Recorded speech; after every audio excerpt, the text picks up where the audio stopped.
Hi guys, good evening. How is everybody today? Good, yeah, brilliant.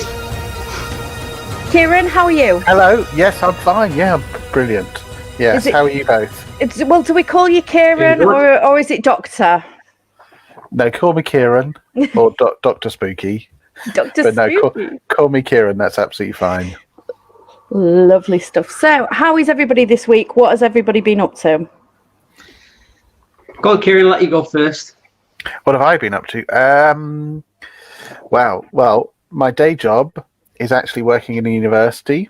And although we haven't been on campus, I've been doing a lot of online supervision, dissertation projects. I'm doing supervision of a huge dissertation project, which is looking at exorcisms and demonic possession. So that's one of the things I've been doing this week. As well as that, I run 2 master's programs online as part of the university, one on mental health and well-being and education, which you can imagine is quite a big deal at the moment with lockdown and everybody that's going through any sort of learning, whether it's school children, students at college or at university. Everybody's thinking about their mental health and well-being. And then my other hat is a forensic hat. So I'm always doing stuff around forensic psychology, forensic science, that sort of thing. So yeah, it's been a busy week. So am I right in thinking, Ciaran, that it's Oxford University, isn't it? Wouldn't it be amazing if it was Oxford University? Is it not Oxford? It's not one of the red bricks. No, it's Bucks New University, which is based in High Wycombe. But I do live just outside of Oxford, which that might be where the confusion is. But yeah, Bucks University in High Wycombe, a new university, but one that is open to parapsychology and the paranormal, which is very rare, to be honest. Yeah, because there's not many at all. Because I'm a psychology student. I am at Derby University, and they've only just started this year. I think is the first year for the parapsychology section. And then it's not massive. It's not in terms of what you do, but it's a massive step. It's not massive, but then again, at Derby, you've got Ian Baker. You know Ian Baker? Yes. Yeah, Ian Baker is one of my co-authors and a long-term parapsychology friend as well. He did his PhD on the staring effect. This idea that, when you're on the bus, for example, and you feel like somebody's staring at the back of your head and you look around and they are staring at you. So he did a PhD on that. But we've known each other many years, and we wrote an article together on a set of ethical guidelines for investigating haunting experiences. So yeah, so you've got one of the big names there. Yeah, I mean, everybody probably says this, but I'm really lucky, actually, to be fair, with my tutors, because they're all amazing. So, yeah, you couldn't really wish for anything more. I mean, it's not, as you're well aware, because you've been through the whole process, Ciaran, of studying from start to finish to get your doctorate. Out of all the subjects that anybody could go down, psychology, I would say, is probably one of the most challenging. It's so hard. Yes, well, it's hard, but I can hear it in your voice and in terms of what you're doing. You've got a passion for it, and if you're going to choose a subject to study at university, you always need to have that passion and that motivation to do something. I think what gets students, in terms of my experience teaching them at all different levels, is the research methods and statistics side of things. That's always the toughest. So it's that and maybe cognitive psychology, but the research methods and stats side of things is always very tough. And that's why, parapsychologists who have had psychology training kind of get so hung up on data, especially when we start talking about haunting experiences. We're all about the data and trying to interpret the data. Yeah, massively. I mean, in all fairness, it was ghost hunting that first got me into the psychology section to begin with. I've always been interested in people and why they do the things that they do. I mean, criminology is another step that I want to go down later on down the road, because that again fascinates me. It's the what, why, and when. Why are people doing this? What is driving them to do this? But then when you're in the ghost hunting world, it's exactly the same. When you are out on investigations, watching people, and I spend a lot of time watching on a ghost hunt, just to see what everybody else around me is doing, and their mythology of why are you using that little box with flashy lights? What exactly is that telling you? And the answers that you get from people is phenomenal. And a whole variety, like you're implying, a whole variety of reasons why you would use it. And this is the thing: a lot of people think of me as kind of an arrogant cynic, basically. But until you get to know me, you'd realise that I am an open-minded skeptic. And even though people use K2s, and yourself as a group, use various gadgets as well on your show, the point is there's no one right way of doing an investigation. And it'd be arrogant of me to say, look, this is how I would do an investigation as a parapsychologist. There are so many different ways, whether you involve mediums, gadgets, you just sit there without anything. It's entirely up to you how you do it, because, it's an open playbook, and people have different beliefs, different motivations, different reasons for doing things. And like I said, it's not down to me to say what it is that you should be doing. It's a different story when people start talking about a scientific approach and they try and describe perhaps their approach or their type of investigation, and it doesn't match what they actually do. So to say that you're being scientific and then you're sitting at a Ouija board is not really a scientific way of doing an investigation. And that's maybe where you kind of get my cynical side. But the rest of it, no, more than happy for people to use gadgets, but just make the right claims about them. Absolutely, yeah. Like, they are exactly what they say on the tin, most of them. Be honest about it. At no point has, and I think I'm pretty much within my rights of saying 99.9% of the equipment that is used, at no point has it ever been proven that ghosts can interact with said equipment. So you're limited. A lot of it boils down to belief factor. Yes, it's belief factor, but also the interesting thing about gadgets, you're absolutely right. None of the gadgets have been proven to be ghost detectors or to, react to interaction with a ghost or interference by a ghost. But but I'm surprised more people don't look at it the reverse, which is there's quite a lot of gadgets out there that are not made specifically for ghost hunting that you can use as a way of discounting natural explanations. And a prime example are things like temperature, even just measuring body temperature accurately, which you can do with environmental monitoring equipment or with physiology equipment. So actually measuring somebody's body temperature, if somebody says it feels like it's gone really cold here, if somebody says that and you're able to measure the ambient temperature, so the temperature of the atmosphere, the temperature of the room, and their own temperature, you can at least get an indication of, are they genuinely chilled? Are they genuinely feel as though it is cold? Has the room actually gone cold?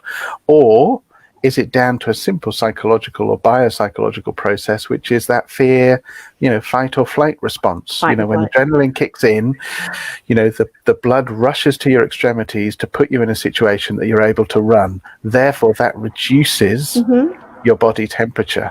So if somebody says, it feels like there's a chill here, you can use gadgets to verify, is that because of them, they're feeling the temperature going down and their body goes down, or is it because there's an actual unexplained drop in temperature that's around them, which is fascinating, and drops in temperature have been reported in ghostly experiences for thousands of years, all the way back to the ancient Greeks. So it's a reliable piece of evidence, and we do actually have the gadget to be able to prove that aspect of it. Have you got a theory on that, Ciaran? Why temperature drops when you either get near a spirit or something like that? In terms of why the spirits are actually causing. If it was spirits at all, well, you backed me into a corner there, because of course for me, I would go down that route of assessing, like I said, with the gadgets to discount other explanations. So in the main, when people are talking about drops in temperature associated with their ghostly experience or the presence of a ghost, my experience is it can come down to a number of different natural explanations and then a supernatural one. The natural ones are the body, that drop in temperature in the body. The obvious natural one, which a lot of ghost hunters don't fall foul of, is the fact that you're going to get a whipping through of a draft or something like that, or there's a window open or a door open, and most good ghost hunters will not fall foul of that mistake. They will recognize that there is that happening, especially in derelict properties. But those are the natural explanations. There can also be, effects when we talk about electrostatic effects. There are certain electric, the impact of electric fields that can also create that perception that there's a drop in temperature. Another one is that we are incredibly good at detecting changes in temperature. Incredibly good, but actually we're not accurate. So we know if there's been an alteration in temperature. So if there's a drop of a degree, our body will tell instantly, and we will register that. The problem is how we kind of explain that, how we describe what's happening. And in some of the studies that I did when I was based up at Liverpool at the university there, looking at temperature drop, what we were showing was that you could drop the temperature by a degree and people would go, it feels like the fridge door has just opened. It's got so cold. Because we are incredibly sensitive to drops in temperature, but we're really bad at assessing how much that drop has been, even to the extent where if you increase the temperature ever so slightly, people can still report a temperature drop. So they're aware of a change, but they don't know what it is. So you've got all of this baggage coming into a ghost hunt when people start talking about temperature drops, loads and loads of baggage. And it's trying to disentangle that from a genuine experience. So when we talk about temperature drops, I haven't been in a situation where I could definitively say we can discount all those other natural explanations. So that's what I mean by backing me into a corner, because I haven't been in that situation. I've heard some fascinating accounts. I've heard some fascinating accounts from ghost groups as well, and from investigators saying, drop in temperature, particular room, no explanation for it. And I go, well, that's great. It's brilliant. It's anecdotal, but at the same time, you say that you are measuring various things, so I've got to take that on face value.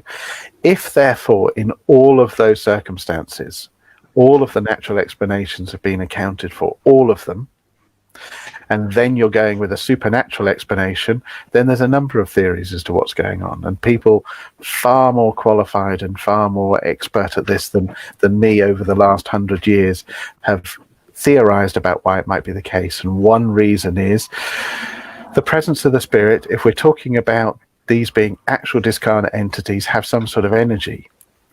And if we're talking about a drop in temperature, are they extracting energy from the surroundings, and therefore, as a result of that, reducing the energy either, or reducing, heat, reducing temperature?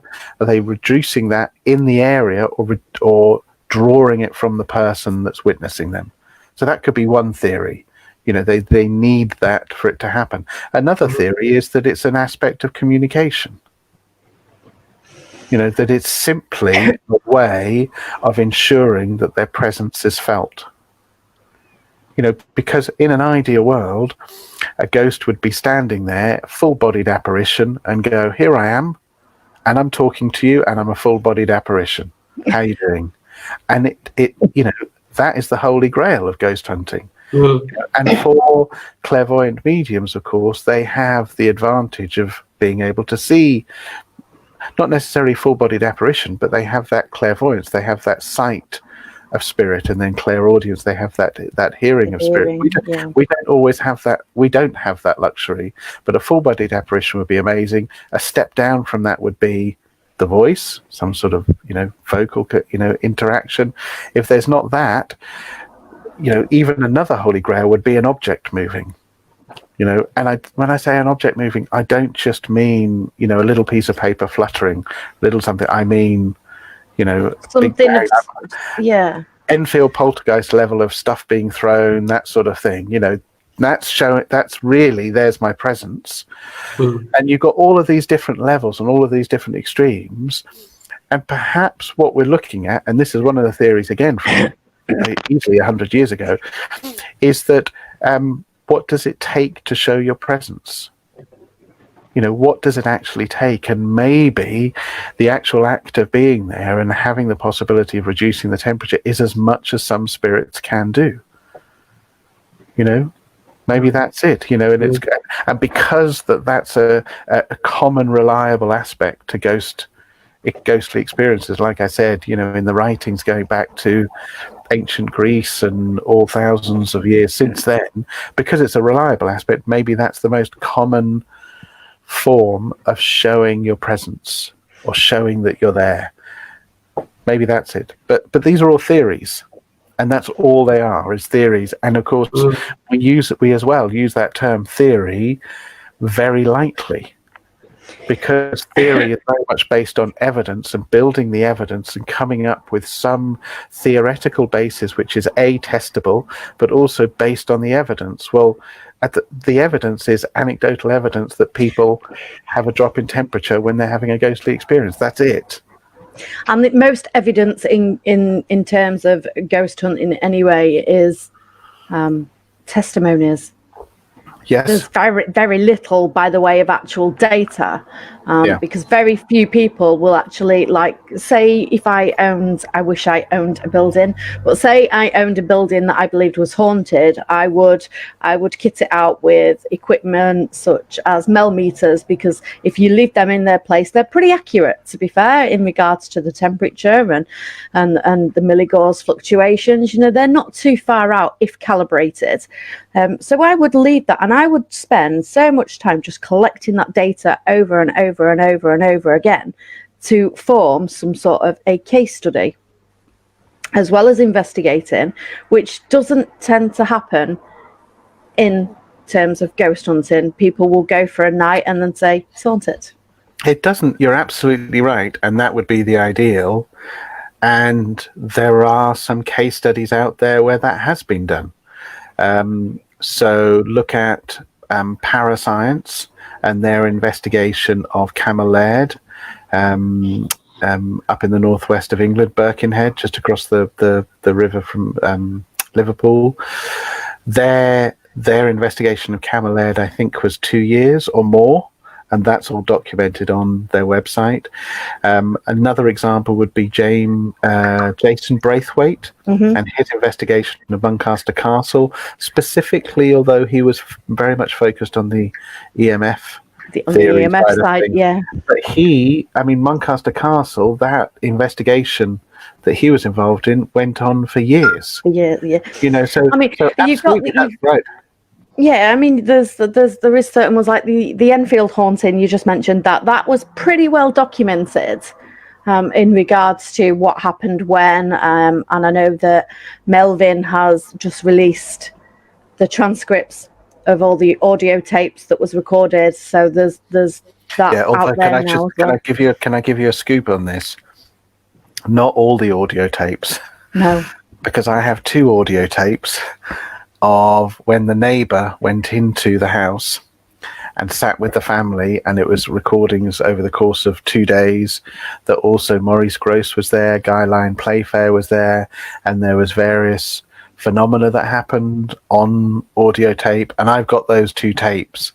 The neighbour gave them to me, said, this is the sort of thing you might be interested in, so I'm going to get in touch with Melvin and maybe we'll do a sequel to his book together, because it's fascinating that those, but the problem is, I know where you're going with this. Enfield Poltergeist, brilliant case because of all the records of it. Fantastic case. The issue with it is that we have better recording techniques now.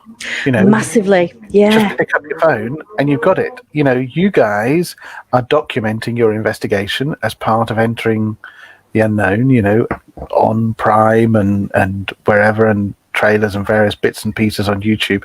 You're documenting all of that. Enfield didn't have that advantage. You've got some photographic evidence, but it's photographic evidence of levitation, so it's a snapshot. It doesn't really help. There's a little bit of video evidence, but the only video evidence is the interviews with Janet, where she starts to get kind of a gruff voice, where supposedly she's possessed by the individual. Not great, absolutely not great. And even some of the investigators towards the end were thinking, the way this case has developed, that's not brilliant. But the original phenomena, it's great. And it's well documented in that you've got investigators there documenting everything, writing it down. But I think you're absolutely right, Gemma. We're in such a fortunate position now to be able to document everything easily and, with literally no budget. We can do that. And you see it all over YouTube, Prime, all over the place, in terms of what people are doing. And I love it. I absolutely love it. People ask me about paranormal shows and they go, "Oh, you must, frustrate the hell out of you as a scientist seeing all of this stuff." Well, no, I'm a Ghostbuster at heart. I love it. I mean, early days, Most Haunted, you could see that you was thoroughly enjoying every minute. Yeah, 100%. Absolutely. But, you've got to remember, I was a parapsychologist before Most Haunted. I was employed at a university as a parapsychologist. And Most Haunted wasn't the first thing that I was involved in terms of TV. The first thing was Jane Goldman Investigates with Jonathan Ross, his wife. Yeah, I remember that. Yeah. Fantastic show. Brilliant experience. And actually, immediately prior to that... That is like a trip down memory lane, though, isn't it, guys? Oh, it really is. Just that one show. It's like ghost watching it. It's like shows that nobody's ever heard of anymore. Seriously. But it was a great show. It was a really enjoyable show to work on. And just before that, I'd done... I don't know if you remember all the way back, Craig Hamilton Parker and his wife, two well-known mediums who do a lot of phone line stuff, which is, is their thing. They did the Diana seances. That's going back, what, 15 maybe years? I'm trying to think, 10, 15 years. And I was asked by a TV company to observe that, to go and sit. I wasn't on camera at all, but to observe it and report back to a UK TV company because it was an Australian TV company that were filming it. And that was amazing. Being in that situation and observing that, then going on to Jane Goldman Investigates and being part of that show, and then going on to Most Haunted and being part of that show. It was an amazing experience. If only for the fact that as a lowly parapsychologist in a university, to try and get access to these locations is not the easiest thing in the world. And especially when there was a media well, isn't it, a lot of the time, because they are expensive to hire. They are expensive, and I think a lot of people say to me, that's the Most Haunted effect. If you look prior to kind of Most Haunted and Ghost Hunters, prior to that, I mean, even I was even in a situation with Hellfire Caves very early on, over 25 plus years ago, approaching Hellfire Caves and asking them about doing a ghost investigation, and their response was, "How much will it cost us?" They were asking how much they would pay me to do an invest, not filmed or anything, just for me to do an invest. Gone are the days of that. Please tell me you said just a cup of coffee. Yeah, just a couple of coffee. Yeah, that'll be fine. Just lock me in for the night. I'll be fine. Thanks very much. Lock the gates. See you later. Yeah, no, that's brilliant. Wish them days had come back where you have to pay for anywhere. I know, that would be amazing. But that is the Most Haunted effect. And people have said to me, do you think Most Haunted has had, a good or negative impact, a good or bad impact? And I think that's where I kind of a little bit sit on the fence. I think the good impact has been this. In terms of what we're doing here today, I wouldn't have a name. I wouldn't be in a situation where I would have, the privilege of being able to investigate some amazing locations, to be able to write books, to talk to people like yourselves. The number of ghost groups that we have, we would not have those number if it wasn't for that kind of early interest. And we're still seeing the numbers grow as well. So that's a definite good impact. The numbers of teams multiply by the day. Yeah, definitely, I'll agree with that. Exactly. It's the bad side is also that. So the bad side is also the number of groups growing by the day. I think that's a possible negative aspect, because the market is being flooded and you've got people operating in an incredibly unethical way, especially when it comes to private cases, and that's a bad aspect or bad influence. The other one is the most haunted effect, which is now an actual term even in academia, which is that you have to pay to enter locations and do investigations, and you could see it now with Most Haunted and with other shows as well. As soon as they go on TV, that location is then able to charge money, and potentially more money than they may have done before, but they can charge money. So it means that, yes, you've got a disadvantage there for ghost groups who actually cannot afford to be able to go into some of these locations. So fantastic time. Yeah, I was genuinely, a kid in a toy shop doing those shows because of the access I got, because of the people I got to talk to. It was phenomenal. Loved every minute of it. See, that's one thing that we do have in common, because I actually used to work for the Most Haunted events team. So wow. Yeah, so I'm with you on that. So, I probably wouldn't have met half the people that I've met and that I'm lucky enough to call friends these days, or been to a lot of the locations that I've been to. That is down to Most Haunted. But the bad side for me personally is that people then sometimes doubt what you're saying because of all the bad reports. Yes. So I do get a lot of people frowning upon what I do of an evening. In fact, Steve Parsons, I'm sure he won't mind me mentioning him. God love him.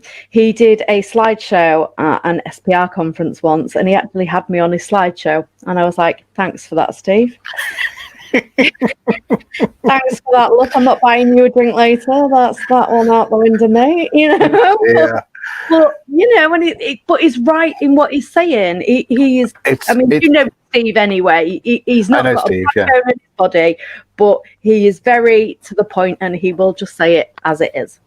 But it's you hit the nail on the head there, that the negative or the bad influence or the bad impact of Most Haunted and all these other shows is guilty by association.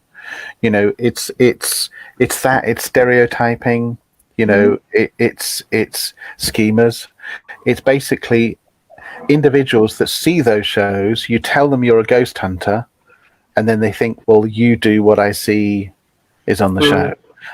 And there was a lot of that. The height of Most Haunted, when I was doing, a kind of lot of lectures, a lot of public lectures, interviews, that sort of thing. People would often say, how representative is it of actual ghost hunting? And I still will have, in reality, actual ghost hunting, especially the way I would approach it, is like watching paint dry. It can be genuinely boring. You can be sitting in a location all night, and I mean all night, till the sun comes up, and nothing will happen. And that's the reality of it. But in a TV world, what are you going to do? Are you going to show an hour's show of nothing happening? And it's different now because we have groups such as yourselves actually putting your investigations online. You're investigators, and although you will still be trying to put a snapshot of an investigation, you can't put the entire 8, 10, 12 plus hours, online. You're putting a snapshot. So there's still that sense of you want to show the best bits, the interesting bits, the build up, that sort of thing, the discussions, all of that. You are at a slight advantage because you're investigators wanting to do that, and you have the motivation to do that. Think about it, for Most Haunted. Help My House is Haunted. Ghost Adventures, heaven forbid. Ghost Adventures, didn't you make an appearance on that one as well, Ciaran? I did, yes, at the very same Hellfire Caves.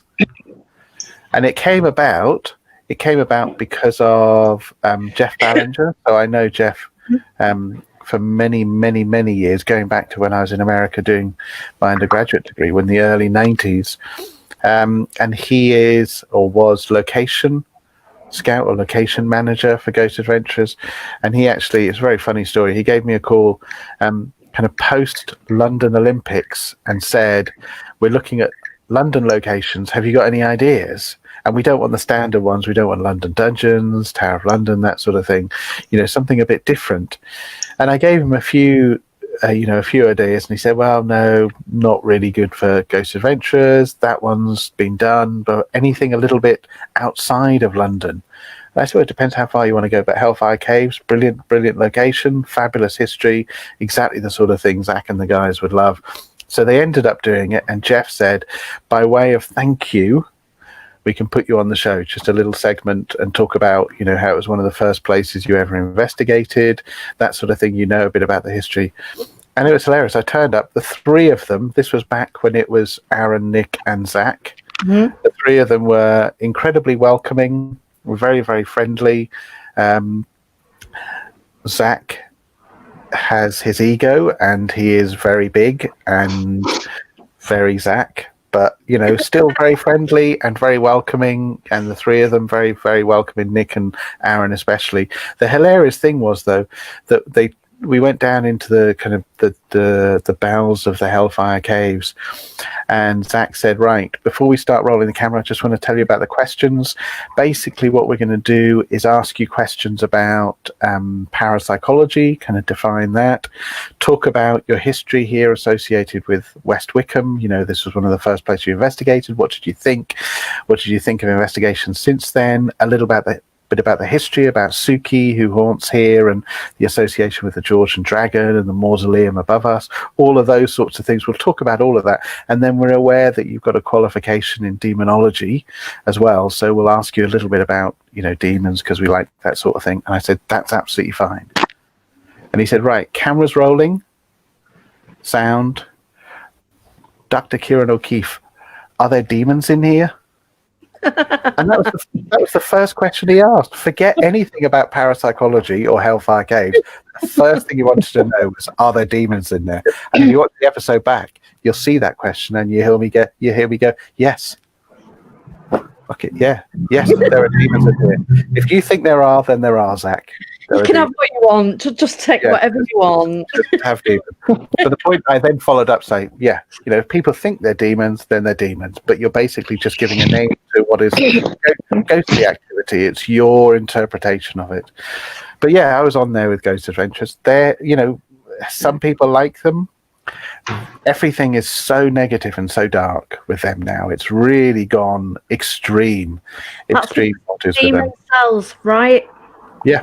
In North America, yes. It's the sensationalism, and that to me is the way that ghost hunting is going. It is going down the sensationalism route rather than data specifics. It is purely sensationalism. Yes, but the issue there is, like I was getting to when I was talking about, you guys doing the online shows as investigators and producers producing shows for TV where they're thinking about the audience. Put yourselves in their minds and think, are they genuinely going to produce a show where for 48 minutes, not even an hour, because an hour is with breaks and everything, but even if it was an hour, are you actually going to have an hour's show where nothing happens? Even ghost hunters. When that's the reality of ghost hunts. Yeah, but what I mean is people aren't going to tune in. Oh no! You're not going to get people tuning in. Producers are thinking about, we need people to tune in so that we can produce more of these. We can get the advertisers on board. So of course, what they're thinking about is the highlights package, which is the hour. They're not thinking about even Ghost Hunters when it first started. Jason and Grant.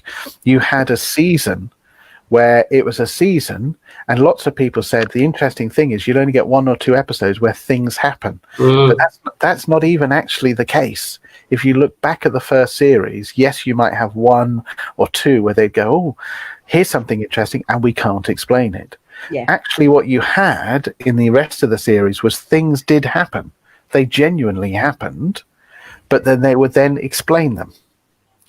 And that makes for an interesting one, and it's why, I quite enjoyed the initial stuff, and I worked with Jason and Grant very, very early on. Really interesting in terms of their approach, and really interesting that they were able to get that on TV. See, I liked the very skeptical stuff. Sorry, Gemma? I liked their feedback. So at the end of all their shows, they would then do the conclusion, and they like you say, they would explain it in natural terms as opposed to #demon, which is pretty much what you used to do on Most Haunted as well. You would say, granted, this did happen, however. Yes, although I'd never leave a gap between granted this happened, however, because I learned very, very early on, you don't leave pauses. You don't leave a pause between a positive and negative. I remember one episode where I said, that is probably the most interesting thing that I've ever seen. God. However, and then I gave a long explanation as to why it was interesting from a psychological point of view, but actually it was a boom, cut, forget that however bit that he said. That's the party pooper bit. That's where people go off and turn their kettle on. They're not interested in what the skeptic has to say. So I've learned very quickly, don't leave the gaps. You see, that's what I liked. That's what I liked about when it first started, Most Haunted, because you were there with you sitting on the fence and saying, there's an explanation for that, why a door bangs, there's a draft somewhere. And as well as watching Richard Felix coming out with some of the history as well, that's what grabbed me. I mean, as soon as you two guys left, it was out the door with me. I wasn't bothered about it. That's very, very kind of you to say, but also remember that was my role. I mean, that's what I do anyway as a parapsychologist. It's what I do is I am looking for alternative explanations. I'm fascinated by it, and I will do extensive research on it. I've just published a paper. In fact, I think it came out last week or the week before about the environmental explanations for haunting experiences. And I will talk about that.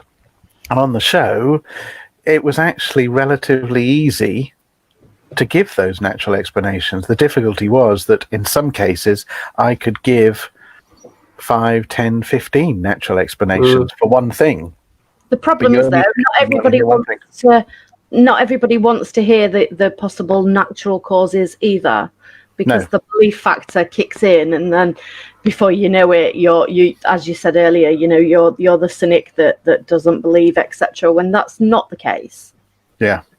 Absolutely. Yeah, it's down to belief, which is why a lot of people say, again, look at all this stuff on YouTube, on Prime, all of these different shows. Do you have any favorites? What do you think about, this stuff just being thrown out there? It's bigger than ever.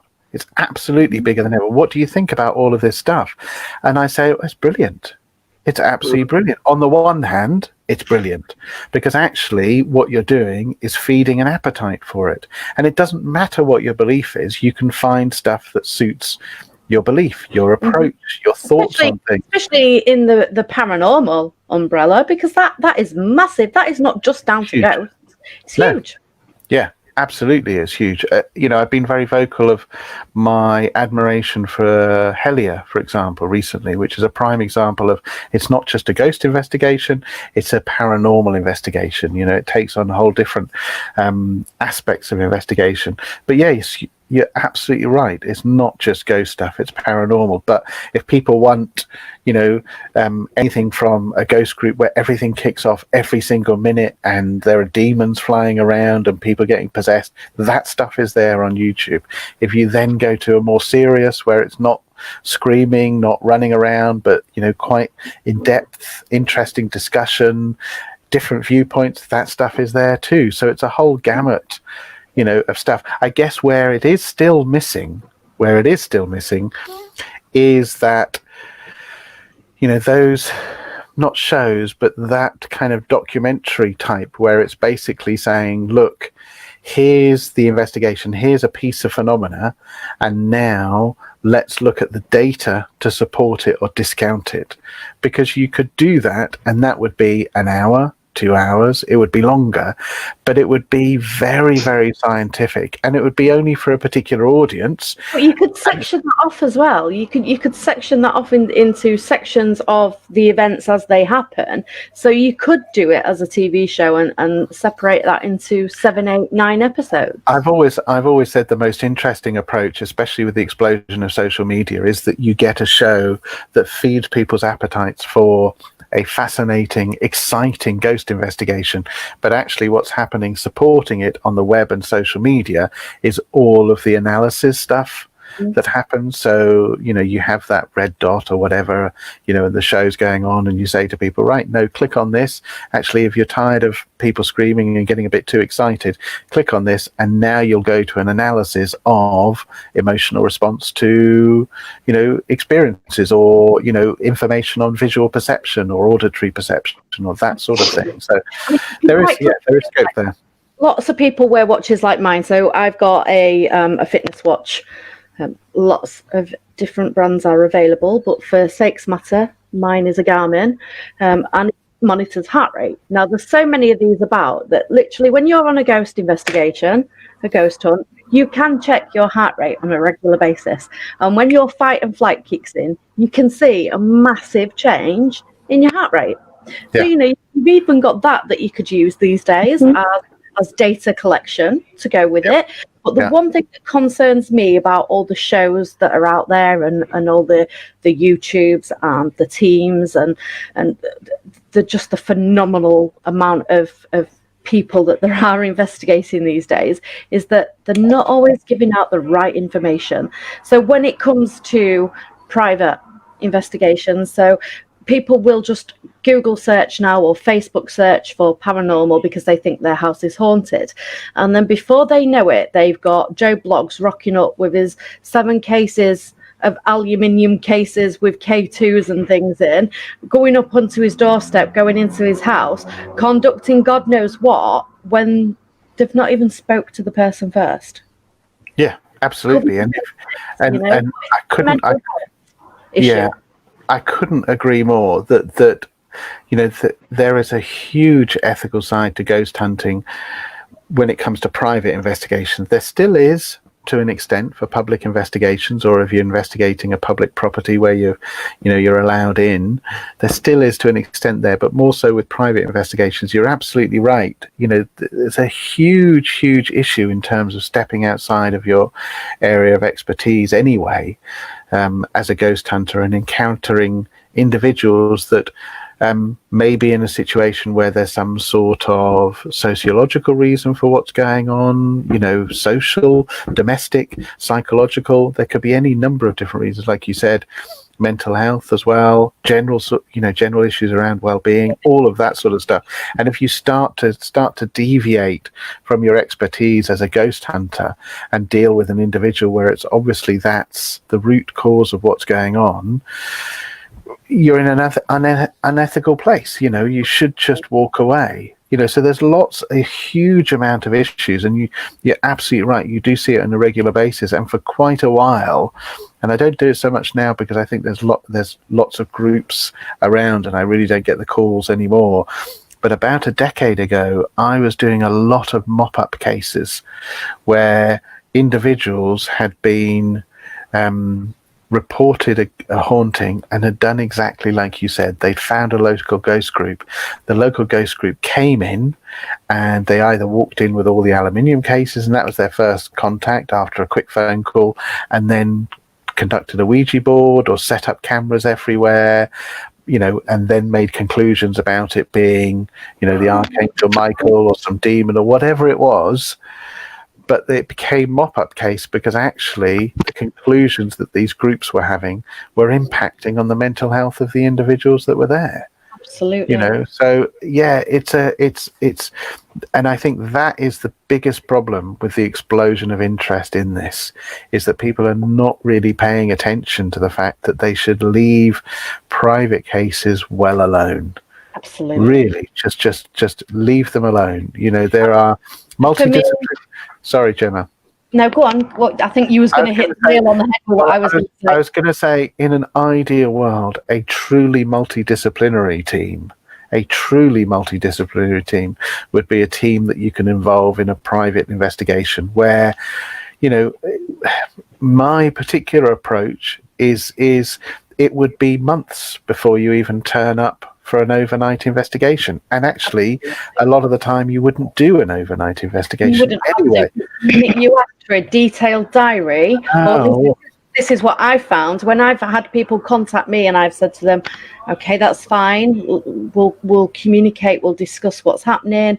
The first thing that I want you to do is I want a detailed account of what's happening, when it's happening, who's there. I want everything. I want you to write it all down for a month, send me it over, and then we'll discuss it again.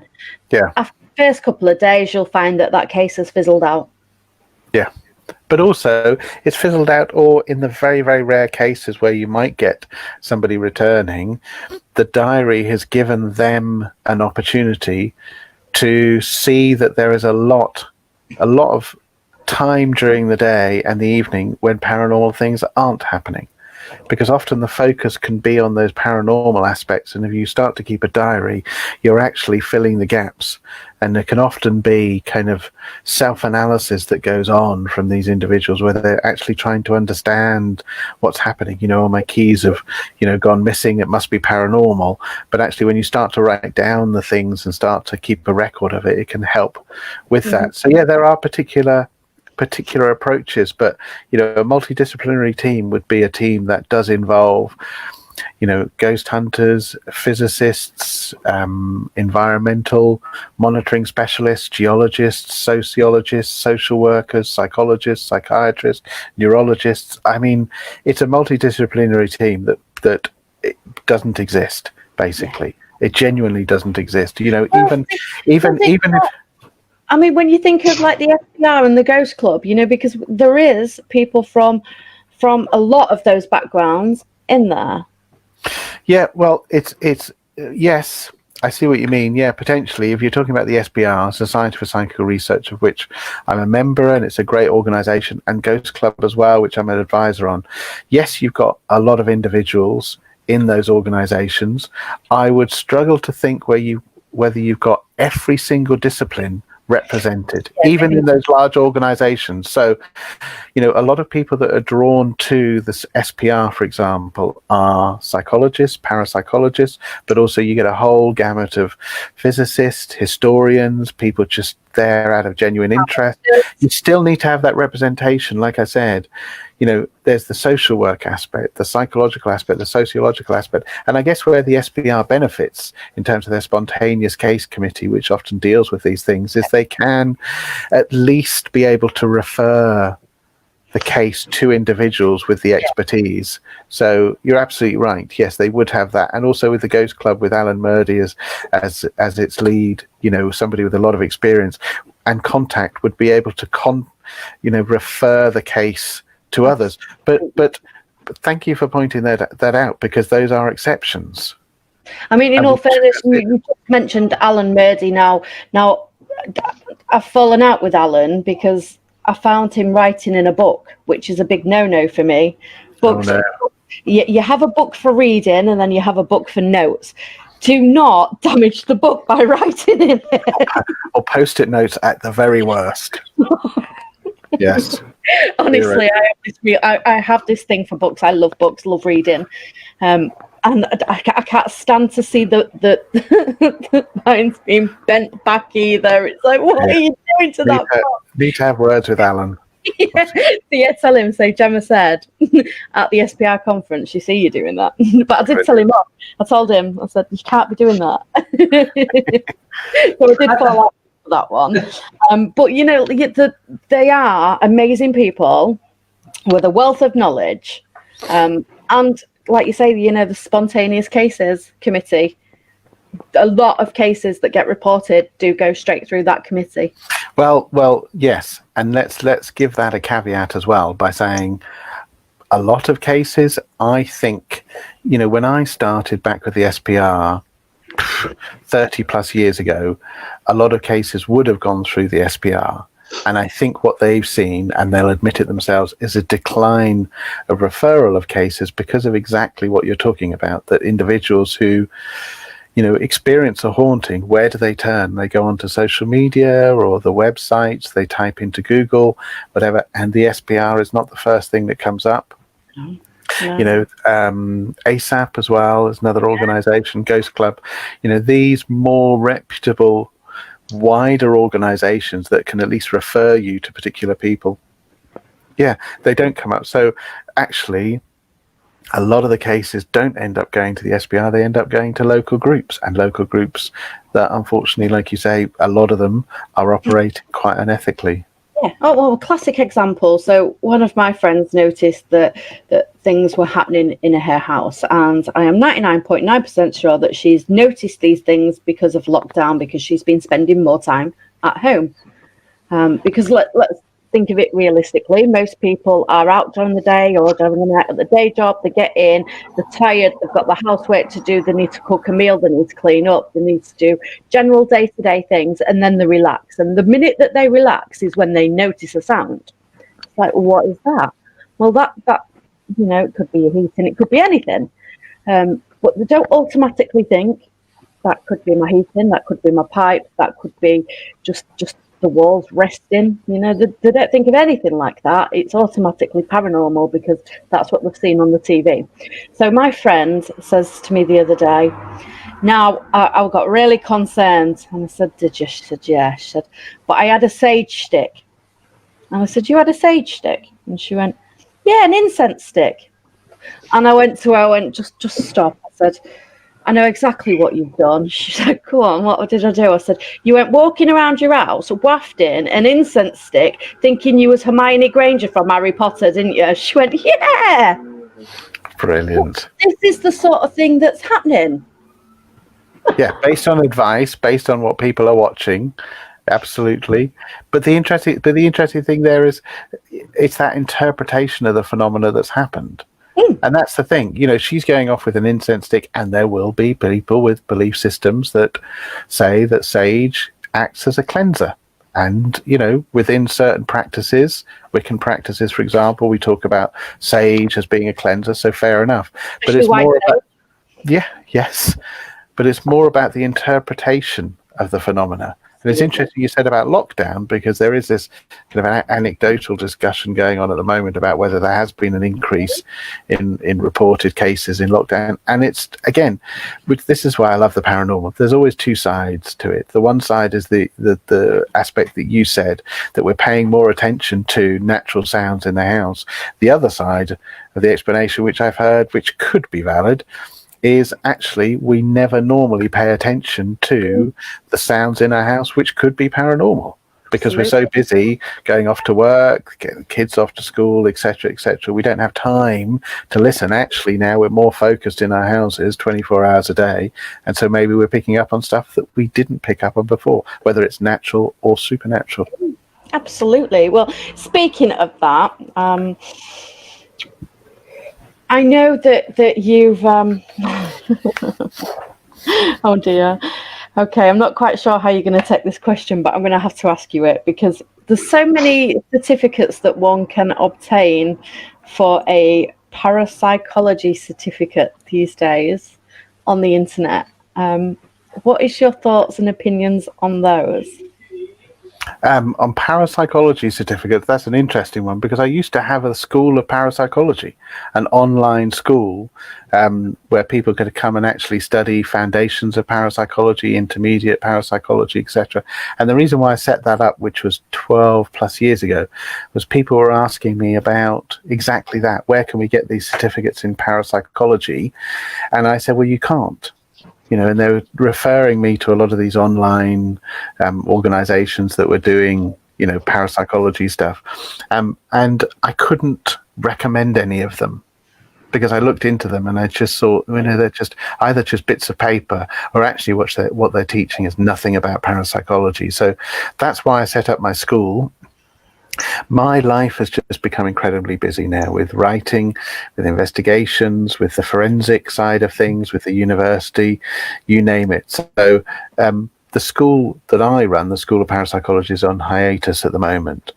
But if I were to recommend anything similar, at Edinburgh University, Caroline Watt runs a short course in parapsychology, which you can take online. I would highly recommend that. But the key thing there is it's parapsychology. And I would be very wary about any other organization.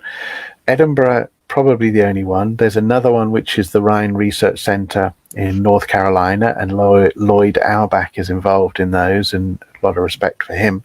I think those are kind of the two key ones in terms of parapsychology certificates or parapsychology courses, because they're about parapsychology. A lot of this stuff that you see, they frame it as parapsychology, and it's not. It's about just ghost hunting, or it's about casting spells, or it's rituals, and that's not parapsychology. Parapsychology is the scientific study of this stuff. There's other courses that focus on ghost hunting, and if people want to do that, that's absolutely fine. But you need to have a critical mind and think very carefully about some of these courses that are offered, because the number of groups that are out there, why not attach yourself to a group and go and experience it for yourself? And I know of many, many stories where people have done that, and they've gone and worked with a group for a little bit and then said, it's not my belief system, it's not my approach. So they go off and set up their own group, because to get a qualification in ghost hunting, it just doesn't seem right. It doesn't feel right. And it comes back to the point I made at the very beginning to say, for myself, and I'm going to sound arrogant when I say it, having been involved in this for like 35 years, it's even arrogant for me to say that there is one particular approach to ghost hunting. Mm-hmm. There are so many different approaches, and it's arrogant for me to say there is only one and you only follow that one. You have a belief system, you approach it in the way you want to.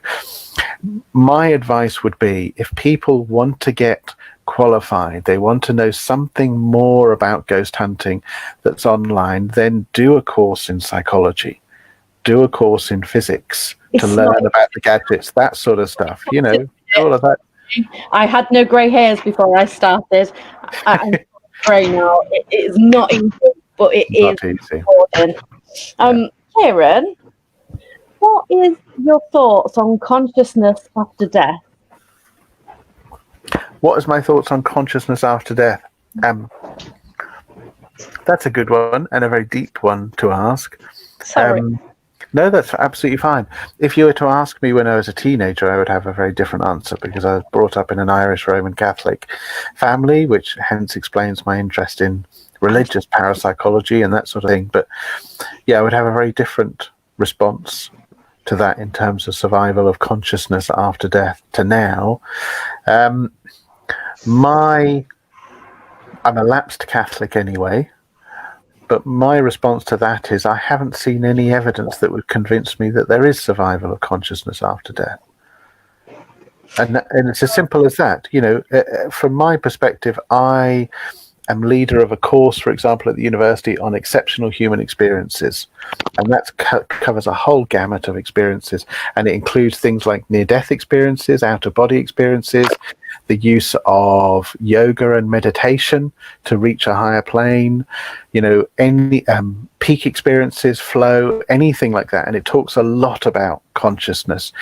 And I'm open-minded to the possibility. Genuinely open-minded to the possibility, but I haven't seen any evidence, and I believe it's an unfalsifiable hypothesis. And by that I mean, because that not everybody will understand that, there is no way that you can prove survival of consciousness after death. The only way, and when we start talking about evidence versus proof, the only way you can prove it, it's a personal subjective experience, which is why mediumship is so fascinating, because mediums have their clairvoyant or clairaudient or whatever their approach is, or their talent or their ability, God-given ability, however you want to phrase it, or however a medium thinks that they've got their ability. That is very personal and subjective, and there's nothing I can take away from that at all, and that's personal proof that there is survival of consciousness after death. I don't have that, and if I was in a haunted house and I heard, voices started to communicate with me, what would I be doing? Well, I'd be looking for alternative explanations. I'd be looking for people around a room. I'd be looking for a radio hidden away. I'd be looking for all the other sorts of explanations before I would then go to, actually, you know what? That's a voice. Yeah. The same way people used to ask me, what would you do if a ghost jumped out at you? You'd never believe it, would you? If a ghost jumped out at you and shouted boo, you'd never believe it. And it was Steve Parsons who actually pointed out the error in my answer to that when I said, well, actually, no, for me to believe, if a ghost jumped out at me and shouted boo, yes, I would believe. And he said, no, you need to change that, because he said, no, you wouldn't. What you'd need to say is, if a ghost jumped out at you and shouted boo, and it was witnessed by somebody else, and it was on video, then you would believe in a ghost. And he's absolutely right, because if it jumped out at me, I would still be thinking, is this some sort of visual hallucination? Absolutely. Seeing the ghost there. I wouldn't be scared at all, but yeah, I'd have to have that other side of things. So it's fascinating. I find the whole survival after consciousness question fascinating, but my PhD work, my research over the last 20 years, I can definitively say, hand on heart, you cannot prove it. You cannot prove it. It's personal, subjective. Absolutely. If I started hearing voices, it could be many, many different things. And I'm not talking about mental health, but it could be many, many different things. If I saw a ghost, it could be many, many different things. If I have an experience, could be telepathy. Yeah, which would be amazing. It would be phenomenal, but it's still not necessarily proof of survival after death. So same with items moving. Yeah. Put it in PK. You can't rule out that as an option.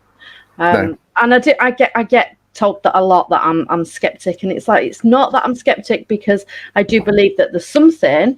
I'm just not prepared to state I believe it is consciousness after death or a living person on another plane. I've not got enough concrete evidence to support that. Yeah. So what I will say is something's happening, but I don't know what. Yeah. I'm just a mere mortal, that's not, it's not my job to say, unfortunately. Yeah, But which is why I was just going to say, in terms of ghostly experiences, although I'll do lots of research and I publish loads and I do lots of articles and that sort of thing, at the end of the day, I'm fascinated by this whole area, because it comes down to people's personal experiences. And if people are looking to me for proof, or looking for me to talk about the best evidence, I think, always comes from your own personal subjective experiences. It keeps me engaged and fascinating with the field. I find it very difficult, even at this early stage of parapsychology and ghost hunting as a kind of science. It's very difficult to think of a possible endpoint where we'll be able to prove survival of consciousness, or be able to prove even ghosts. Yeah, I don't think it will ever be proven, if I'm honest. Definitively, I'm not so sure that will happen. But yes, like I'm just seeing Wes's comments, believe in the possibility. Absolutely. Keep open-minded. Wes, I see your comment earlier, Wes. We will catch up later. I'll drop you a message. I've got a question off Wes, and he's put, how much do you think the power of suggestion is involved when people claim experiencing paranormal activity? I think it plays a huge factor. We need to be aware of that. It's a simple explanation that I give students at the university when we're doing a little bit of parapsychology work is saying, imagine you go into a haunted house and you feel a breeze on the back of your neck. A lot of people will misinterpret that as being the presence of a spirit or an odd temperature drop. Whereas take that same experience and put it into an office building, and people will be looking for the window or for the air conditioning on. The suggestion effect is huge, absolutely huge, and that suggestion effect gets enhanced and exacerbated by the presence of more people. If people are getting excitable around you, if they are having experiences themselves, that ups the suggestion factor as well. So there's, I think, the two key psychological factors that you need to be aware of in any ghost investigation would be suggestion and also perception. Our visual perception and our auditory perception, how we see and how we hear, are affected by, some key things. And the research into visual perception over the last 30, 40 years, we know that there are 3 or 4 key factors that can affect our visual perception, immensely. And they are fear, anxiety, stimulants, and, kind of thinking about those as the top 3 anyway. Put yourself into a ghost hunting environment late at night. Tiredness is another one. Mm-hmm. Put yourself into a ghost hunting, a haunted house late at night, ghost hunting. You're tired. You are probably a little bit anxious if people are starting to have experiences. If you're a bit fearful of the dark anyway, as human beings, there's natural sort of fear anyway. Mm-hmm. But also, as ghost hunters, what do? We imbibe our stimulants, whether it's Red Bull, coffee, tea, cigarettes. It doesn't matter what it is. There will be some sort of stimulants to help us stay awake. Well, all of those things. And then throw into that social conformity. Yes. Yeah, absolutely. So you've got group situations where somebody says they feel or they hear something, and if everybody else follows up with saying, yes, I heard that too, and you're the last person to report it, then you're going to feel, that you need to conform with that, even if you didn't have that experience. So absolutely, lots of... And there's been research done on that as well, hasn't there? On just like hearing numbers being said, for example. Absolutely. The research on social conformity goes back to the early 1950s with Ash and the conformity studies, and there have been many, many examples of it since. But also, interestingly, when you talk about social conformity and translate it into a ghost hunting environment, you've also got to be very careful of how witnesses are questioned as well. I did a study where I showed the first few minutes of Ghostbusters, where you see the librarian ghost standing at the index cards, kind of opening the index cards. And I showed that to, 2 groups of people. And I said to the first group of people, can you describe the ghost that you saw? And I said to the other group of people, can you describe the ghost and tell me what shoes she was wearing? And when I got the accounts back, the group where I just said, describe the ghost, they described the ghost, that was it, but they didn't say anything about feet. The group where I asked about the shoes, they described the shoes that she was wearing, and there are no feet in that ghost at all. It was just because I asked that question. So I suggested the fact that there were feet there when in fact there weren't any at all. And even following up with those same people a month later and saying, that scene I showed you in that video, do you want to describe again? And still they were fixated on the fact that she was wearing shoes. But the memory is not a reliable object on its own anyway, is it? One's memory can play massive tricks. It can do. We know in policing and forensic psychology that it's a huge factor, and I spoke about it at Cambridge University, 15, 20 years ago, about the fact that paranormal investigators, when they're actually interviewing witnesses, you need to look at the forensic psychology literature on eyewitness testimony, on interviewing witnesses, but also on memory, and understand the fallibility of memory. If you can do that and then still come up with interesting accounts, then I'd be more impressed, but we need to have a lot more to that. And I'm actually working on a book at the moment with an international research team, and there is a chapter on there specifically around eyewitness testimony, interviewing, that sort of thing, which is authored by me. So look out for that. I definitely will do. That will be one that I'll be adding to my collection, that is for sure. I've still got loads of questions, Ciaran. Are you all right for time? Yeah, just another 5 minutes, and then I've got to take care of things. Your research into exorcism and possession, where has that taken you? Because I can only surmise that would take me down one almighty rabbit hole. It is a rabbit hole, and it's a rabbit hole that I still keep going down because it is a fascinating field. Like I said, I've been fascinated by it from a very early age anyway. We used to talk about it as Christian parapsychology, any paranormal phenomena that occurs within a Christian context. That's too limiting now. So I argued about a decade ago that it should be religious parapsychology. There was a researcher about 20 years ago that introduced that term, and we'd forgotten it. And I think we call it religious parapsychology now, because paranormal phenomena can occur within any religious context. Absolutely. Exorcism, possession, fascinated by it. And where has it taken me now? Well, in terms of my research, in terms of witnessing exorcisms as well, but also talking to exorcists, talking to specialists in this, I am now in the position of saying that when it comes to exorcists, there are no exorcists that I know of that consult the needed experts before they then conduct an exorcism.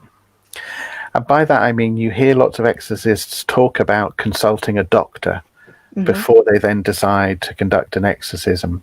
And that's not enough.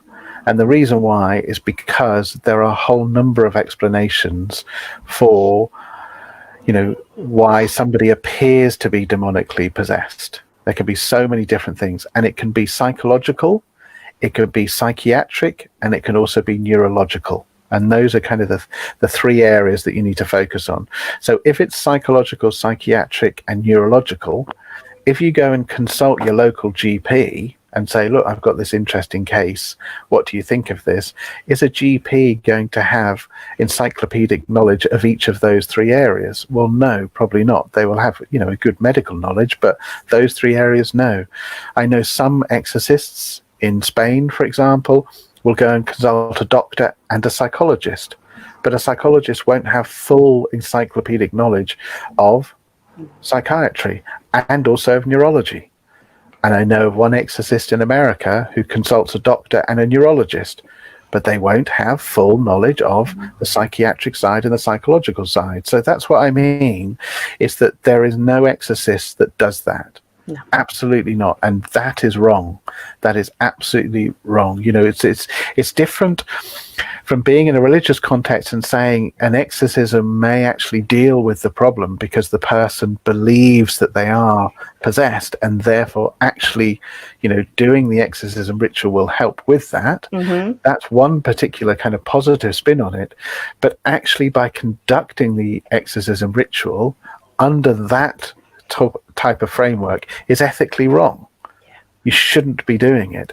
But also, I'm at a place where I am very vocal in saying skeptics also have it wrong. And when I say skeptics, I'm really more talking about the cynical side of skepticism, where you have individuals who will say there is nothing to demonic possession.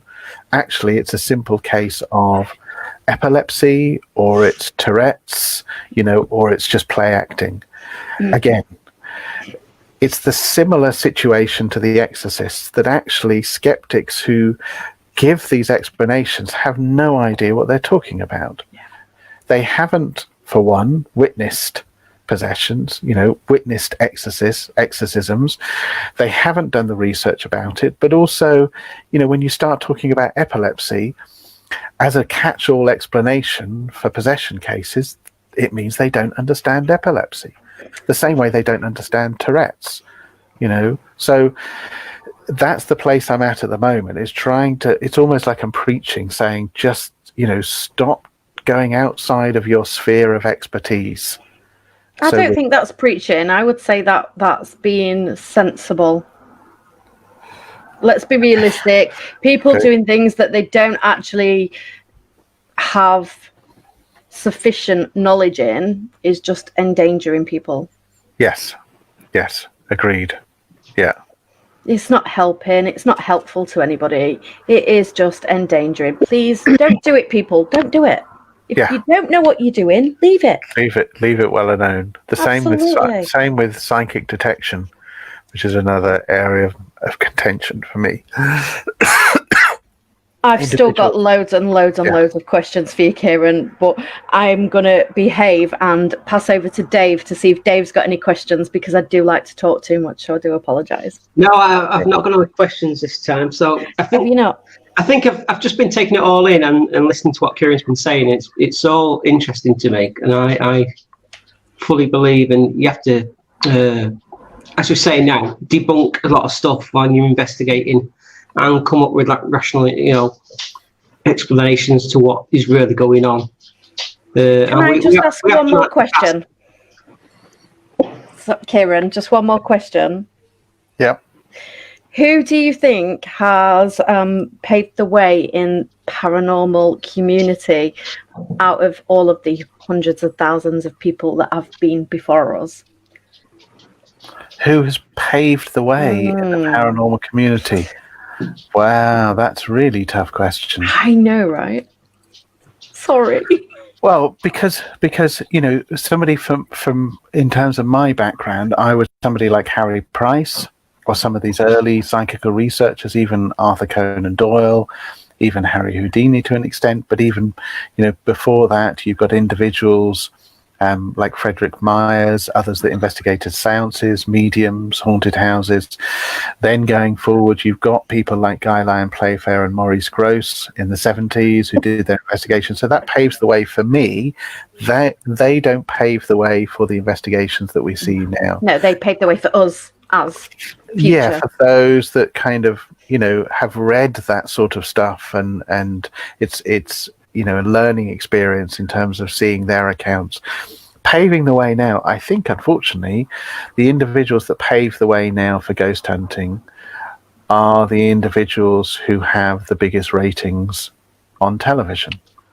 And that's the thing. And you do see some elements of really good practice, but when you have shows like Ghost Adventurers, the Tennessee Wraith Chasers, and Ghost Asylum, and things like that, you have particular approaches that have high ratings. You see those exact approaches mirrored in reality when ghost groups do their thing. And so those shows mirror the way for current ghost hunters. And on the one hand, you kind of go, well, at least it's got them interested, and you just hope then that they pick up a particular book, or they see a documentary, or they see a particular show, and it steers them off in another direction. So there is that positive spin on it. It's got them involved in it, but they mirror that approach. I mean, it's different if you get there's some other stuff, Amy Brunei's work and some of Steve DeChavy's work. You see some of those particular shows, and they have, they illustrate how good it is to do in-depth historical research, or to do really good interviewing. So there are little bits like that, but those aren't necessarily the highest rating shows. What worries me and really concerns me is, like, you've just mentioned, such as Harry Price, there's Holzer, Tyrrell, that there's all these people that have paved the way and that have made some outstanding research. Freud, he was another one. He was another one. Even down to like yourself, Dr. Cal Cooper, Steve Parsons. There's so much literature out there that would make people look at things in a completely different light if they was just willing to take the time to study, to read, to learn, to engage. Yeah. Yes, but I think that's the issue. Is what is the most influential aspect? The most influential aspect is social media and television, or social media and broadcasting, basically. So I will potentially take some blame, as I think other parapsychologists should do, in recognizing that the way that we can get our message across is by using the media that is used, that is influential. But we just don't have the time. We don't necessarily have the means to do that. And also, if we're approaching television companies to say, look, here's an idea for what we'd like to do, and they go, what do you mean? Nobody screams, nobody gets scared, nobody gets themselves, nobody gets demonically possessed. Yeah, it's not really cashing in on what's current at the moment. So then you go, okay, that's fine. And that's what I mean, is that you take the blame to some extent, because you need to get the message out there, which is why I'm happy to do this sort of thing. And I know I've interacted with you guys before for a Q&A and various things, and Dave has been hounding me to do various events over the years. So I don't mind doing this at all, because at least maybe, even if it's only a handful of people, hear some of these messages, and if we're talking about key names, they go off after it and they start reading stuff. I think that's a good thing. But even SPR, and Steve has said this, and others have said this, Cal, as well. Organizations like SPR, Ghost Club, even ASAP as well, need to embrace the most influential media that is paving the way, which is broadcasting and social media, and the combination of the two, which those organizations don't fully do yet. No. So as soon as we see that happening, potentially we could see some of those organizations being on the tip of the tongue of a lot of of upcoming ghost hunters, and maybe that would be a positive move, positive direction at least. Hopefully, fingers crossed. Fingers crossed. Oh, Ciaran, it's been an absolute honour. Thank you. I am a very happy lady tonight. Thank you. Yeah. Thank you for all your questions. And you haven't given Dave and Angela a chance to speak at all. It's been an honour and a pleasure meeting you and speaking to you, Ciaran. Has it? With Gemma, you can't get a word in edgeways, so I just let her roll with it. Sorry, but I'm not sorry. I'd be lying. So how do you approach, people with children and they experience, demonic and everything? When there are children involved in a case and there's a demonic aspect, you mean, as an investigator? Yeah. First of all, kind of involvement in that sort of situation, you need to recognize the ethical dilemma of dealing with underage children. And my message to ghost hunters would be, well, leave well alone. 100%. Leave well alone, because it's outside of your area of expertise. There's so many different facets as to what's going on, aside from the fact you might be dealing with a genuine demonic possession anyway. You just don't know that at that case, but you're actually dealing with underage children, and although the parent or guardian might be there in terms of helping, have you got somebody with you who is experienced in terms of counselling children? Incredibly unlikely. So no matter what the explanation is, there will be some sort of impact, psychological impact on the child, regardless of whether it's natural or of natural or supernatural. So there needs to be that specialist with you that is able to counsel children. And that's just the first thing, let alone anything else that happens as a result of the investigation. So as horrific as it might sound to say leave well alone, because effectively you're leaving, a family alone in a situation, I'm saying that to amateur ghost groups out there, unless you're in a position to be able to offer expertise from individuals that can know how to deal with every single facet of what might come up in a case like that. That's right. I think it's best. Angela, it's one of Angela's sons that's got something going on in their apartment at the moment. I think it's better to speak to you for a couple of minutes off when we go off live and see what your advice would be. Because I don't think it's the right place to be talking about children. This on when we're live on Facebook. So if you would just take a few minutes to talk to her offline. Of course. We go off live, and and we'll see what you can do or what you could advise to her about the situation. No problem. For everybody watching tonight, thank you so much for joining us. It has been an absolute honour. If you have any questions for the lovely Dr. Spooky, don't hesitate. Just head on over to his Facebook page and drop him a message. He will reply when he gets a chance. And Ciaran, we will have to have you back on again, because I've still got so many questions. Absolutely. Yes, happy to. We're having all the questions.